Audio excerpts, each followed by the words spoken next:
So you should be getting today. We'll release our two deep for game one. Some guys that'll be omitted from that. Kamar Wheaton. Kamar's going to be out for the year. He suffered a knee injury in fall camp. He's already had his surgery. It went well. It's 4 to 6 month, I think, recovery, but he should miss the most of this year. Andrew Chambly, Braden Flowers, and Mike Sanjo are out for game one. They're not long term, but they won't be available game one just from some minor injuries suffered in fall camp. I think other than that, we're in pretty good shape. Logan Parr is back and available. Just trying to get him into shape. In terms of the depth chart, competition's been good. We have guys that have earned the rights to either start or rotate in game one, and that can change week to week early in the year as people earn opportunities through the game. Some of those competitions carry on through the game. When it comes to quarterback, Preston's earned the starting job, so Preston will start. Kevin has deserved and earned the right to play, though, so he will play. But Preston's our starter. He earned that through fall camp. It was a really good competition. And, I think like we've said from day one, for us, competition, if we want that to be what our culture is, it can't be just some people, it's everyone. And it's no different than me and our coaching staff. We got to earn our opportunities every year.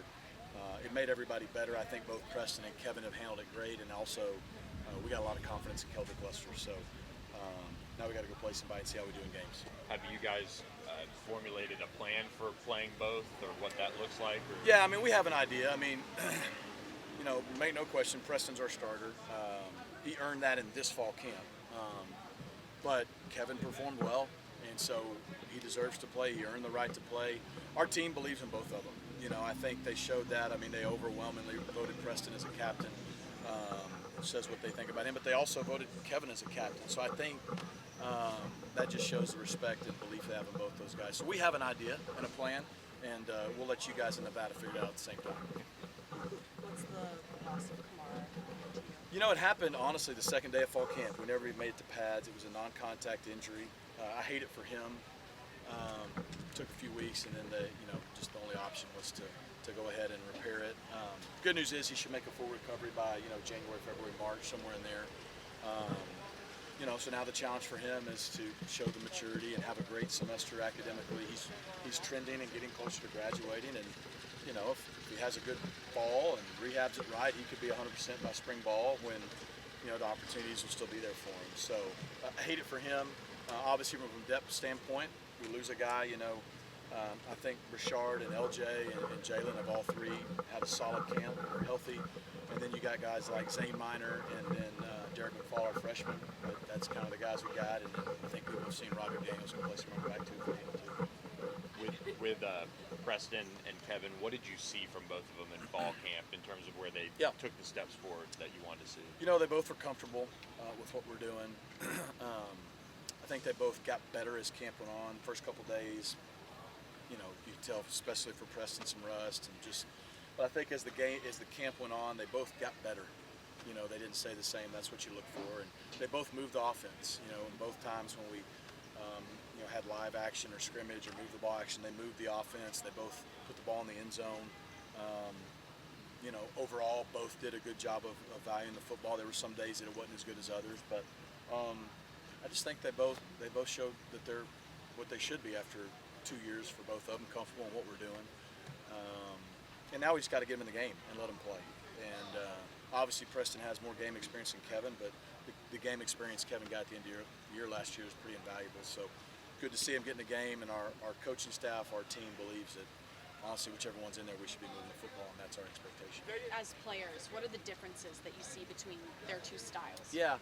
I think they both can run our offense. We don't have to overhaul our offense for what we do. They both are really good at extending the plays, but they do it differently. Preston has his way of extending plays that's a little unconventional, but works for him in a really unique but effective way. And then Kevin is still, you saw the Tulane game. He scrambled and made some big plays with his feet. So I think they both present those issues for the defense, whether it's extending plays or in some potential quarterback run situations. They can both throw the deep ball, So, I'll let the defenses figure out what they do well differently without giving too much to the guys.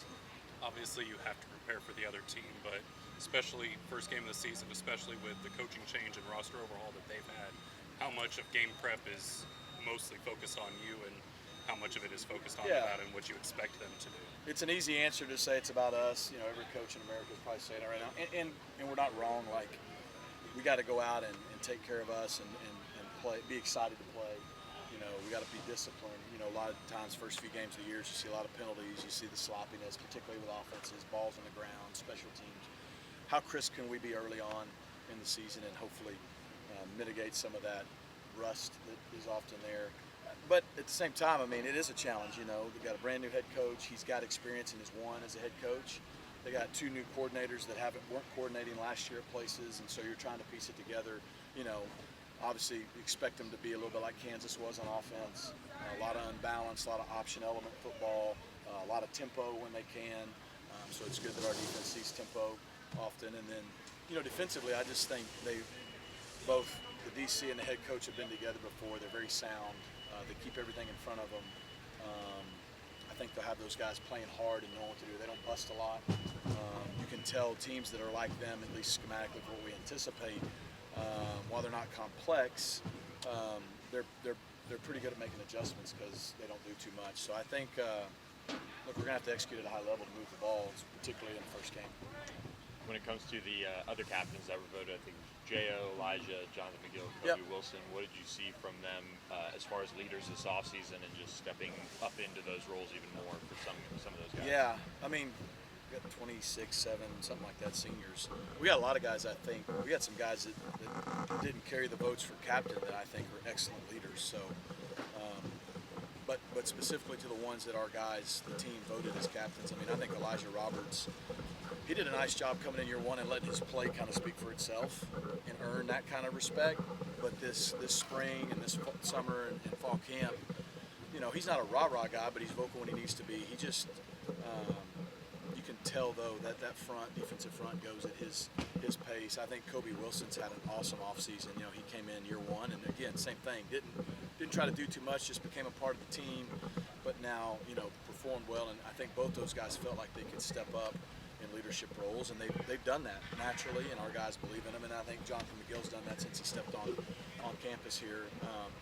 Obviously, we talked about the quarterbacks already, and then I think Justin Osborne has been the guy for our offense all summer, all spring. You know, he broke the rock with Coach Grizz this summer. I think J.O. has been kind of on a mission, like a mature mission, is like, this is my last year.